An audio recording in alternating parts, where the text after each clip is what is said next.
Hello, আসসালামু আলাইকুম Facebook বন্ধুরা, কেমন আছেন আপনারা?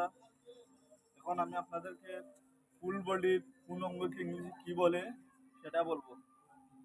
এক নম্বরে হেড, হেড অর্থ মাথা। দুই নম্বরে কাঁধ, শোল্ডার অর্থ কাঁধ। তিন নম্বরে হ্যান্ড, হ্যান্ড অর্থ হাত।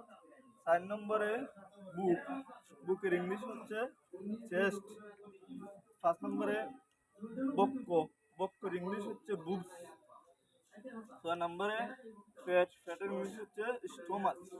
7 নম্বরে আঙ্গুল, আঙ্গুলকে ইংলিশ হচ্ছে ফিঙ্গার। 8 নম্বরে নিতম্ব, নিতম্বের ইংলিশ হচ্ছে হিপ। 9 নম্বরে পুরুষলিঙ্গ, পুরুষলিঙ্গের ইংলিশ হচ্ছে পেনিস এবং স্ত্রীলিঙ্গের ইংলিশ হচ্ছে খুশি। 10 নম্বরে আমরা পাচ্ছি যেটাকে আমরা রান বলি বাংলায়, রানের ইংলিশ হচ্ছে থাই। 11 নম্বরে লেগ, লেগ হচ্ছে ফায়ার পাতা। 13 নম্বরে আমরা পাচ্ছি